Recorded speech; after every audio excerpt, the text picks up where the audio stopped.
Hey, what's up guys? It's me, Eric B, and welcome back to the channel. And I'm just trying to take all my old tape off here from my previous track day. But real quick in this video, I wanted to briefly discuss what you can expect to pay for your first service for your 2025 Panigale V2.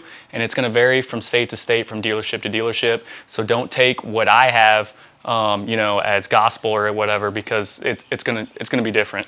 So I'm gonna take my service order here, kind of just briefly go over parts and labor and all that stuff, just so you guys have an idea what you're getting into. All right, so real quick guys, show you what we're working with. Don't mind the tape, just covering up some personal information.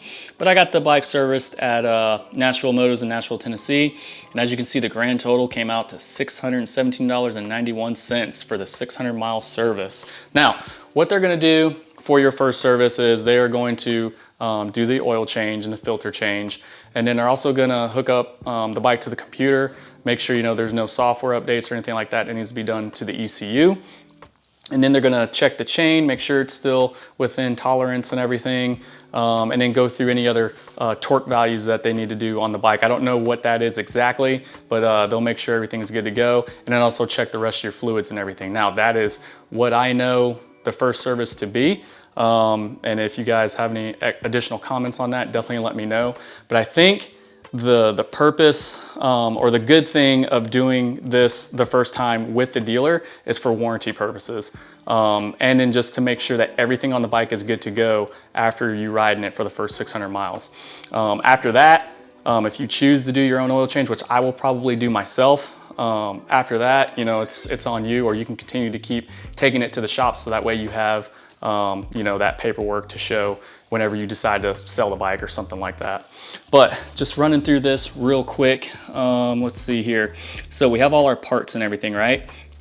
That came out to be $130.51, which is pretty standard for buying an oil filter and all the oil and everything like that. So you get your oil filter, the gasket, it says the aluminum gasket, but that's the little washer that goes over the drain plug, and then your 1550 Shell oil.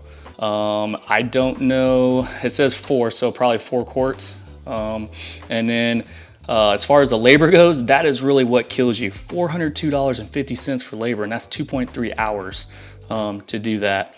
So the subtotal is $533 and a penny.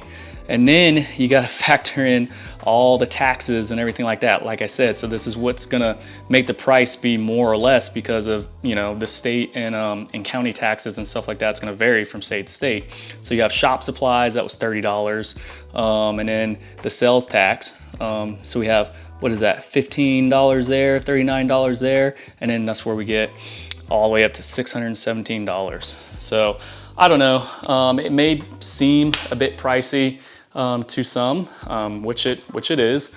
But yeah, let me know down in the comments, guys, what you have paid for your first service on this bike. And then, I don't know, do you think it's worth taking it in for the first service or not? Like I said, I'm gonna do it just because of warranty purposes and things like that. Plus, I just want the dealer to go ahead and make sure that everything's good to go on the bike. And then later on, I can do my own oil changes. It's pretty simple to do on this bike. So other than that, guys, really quick rundown. If you guys got any comments or questions, definitely let's talk about it, and I will see you in the next one.